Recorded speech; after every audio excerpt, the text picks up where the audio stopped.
Welcome everybody, wherever you may be in the world today. Welcome to the very first Hot Topics podcast, brought to you by MB Medical. My name is Neal Tucker. So if you haven't met me before on one of the courses or out and about, then I'm a GP. I now work in Oxford, but I also spend a little bit of time away from practice each week, having a look at the latest journals, guidelines, research that's relevant to us in primary care, finding what we think is useful for us in day-to-day practice, writing it down, and then taking it around the country and sharing it with like-minded people. If you're listening to this, you're probably very familiar with the Hot Topics courses. On the podcast, we're going to do things slightly differently. So we're going to have a look at some of the latest current affairs that have come out in the medical journals over the last couple of weeks. We're going to have a look at some of the very latest research that's been published as well that has caught my eye. We'll have a look at some of the most interesting discussions that we've had with delegates on the latest Hot Topics courses, those ones that have provoked a bit of debate, perhaps, that we can explore a bit further in the podcast. And I'm always on the lookout for things that are perhaps pushing the envelope of medicine, expanding our knowledge about the body and the world. And while it may not be relevant to us in primary care for the next 10 or 20 years, frankly, if someone's having a head transplant, I want to know about it. So we're going to be sharing some of the latest cutting edge medicine as well. So first, let's start with the news. And two stories caught my eye this week. You may remember seeing in the national media, there was this story about police cracking down on this international drug ring that had been shipping £6 billion worth of drugs across the English Channel from the Netherlands. This coincided with the government banning exports of certain medical products, particularly HRT, from the country in light of national shortages. I can't help but think that this is going to leave a gap in the black market, and we could start seeing an illicit trade in transdermal hormones being smuggled out of the country to the continent to our poor European colleagues that can no longer get access to them. So the next big story, of course, was the publication by Dame Sally Davies of her report on childhood obesity. And this was discussed widely in the media and the medical forums alike. The figures are absolutely staggering. So there are around 3,800 tooth extractions in children per year. This has to be carried out in hospital, usually under a general anaesthetic. And the driving force, of course, is consumption of sugary foods. Almost 1 in 3 children are overweight or obese by the time they leave primary school. And in 2017, there were almost 800 cases of type 2 diabetes, which is an increase of around 100 times compared with a decade before. So in her report, she set out a range of different measures that could be taken to try and improve this terrible situation. And there were dozens and dozens of recommendations. It must drive her absolutely mad that the main one that was picked up on was her suggestion about banning kids from eating biscuits on buses. And people were up in arms, citing their civil liberty to eat what they want, when they want, on what they want. But that's really missing the point. I think that freedom, of course, needs to be protected. But as someone on one of the forums quite rightly pointed out, free choice is largely a myth. We are all being constantly manipulated. We as doctors are very, very aware of this with the pharmaceutical companies. But actually, this is happening all around the world and has been for many years, particularly driven by food and drinks manufacturers. And of course, the ones who are influenced the most by this manipulation are the young. So I think it's very welcome that she calls for a greater taxing on sugar, that she calls for changes to the way industry makes and publicizes their products. And of course, while it would be great to think that industry would do this for themselves and their populations, the reality is they've had lots of opportunities to make their products more healthy. And yet it just doesn't seem to happen. The rate of change is glacially slow. and we need action now. So I think that many of the recommendations in the report are very, very welcome. Then having a look at the journals this week, one of the most largely covered topics this week, as well as the last few weeks, has been e-cigarettes. So in the New England Journal of Medicine, there's multiple different reports on the effects that e-cigarettes can have on the body, on the trends of e-cigarette use in younger people, the real-time following over the last couple of months of reports in America about lung injuries relating to e-cigarette use. The Lancet has a very, very good opinion piece on e-cigarettes. And we've already discussed on the course and in Rob Walker's latest blog on the MB Medical website about the recent BMJ reports around e-cigarette use. Today was the first time I learned about the actual medically used term for e-cigarettes, and they are described as electronic nicotine delivery systems, which have the acronym ENDS. Now, I think this is quite ironic because we are potentially seeing a massive shift in the way we consider e-cigarettes. So, in 2015, Public Health England published this report on e-cigarette use, suggesting that they are 95% safer than traditional cigarette smoking. And this is something that the media still frequently use. It's something that we as medics have held on to. We have used it as a justification for people to shift their nicotine delivery from standard cigarettes to e-cigarettes. And whilst e-cigarettes are not licensed as a medical device, they are becoming more and more commonly used in this method. And I know lots of smoking cessation clinics around the country are actually funding e-cigarette starter packs to try and get people off of conventional cigarettes.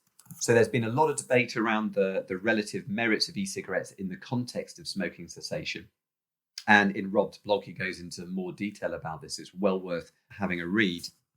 But it's getting harder and harder to ignore the potential problems that e-cigarettes can drive in the body.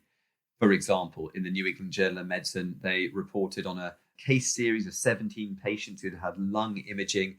All of the patients had e-cigarette use, all showing signs of acute lung injury on that imaging. And they appeared to be showing essentially a chemical pneumonitis. And this is thought to be a direct response to inhaling the vapors.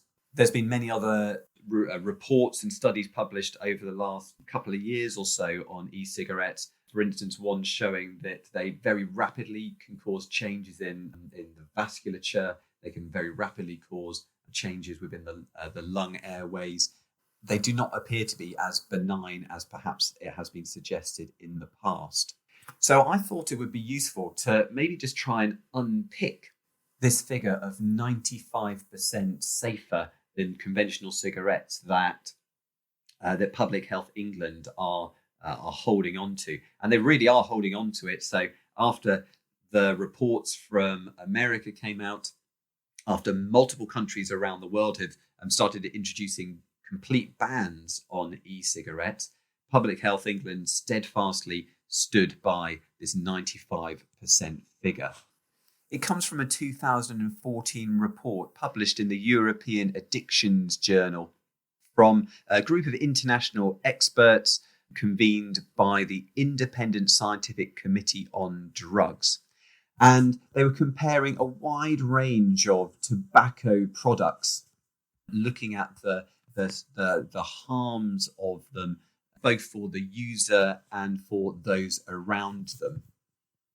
They looked at 12 different products. They had 14 harm criteria, 7 of which were directly for the user, 7 of which were about harms to other. And then they weighted the results out of 100 so that they could quantify the relative merits or obviously otherwise of each different product. Perhaps no surprise, cigarettes come out top as the most harmful product overall.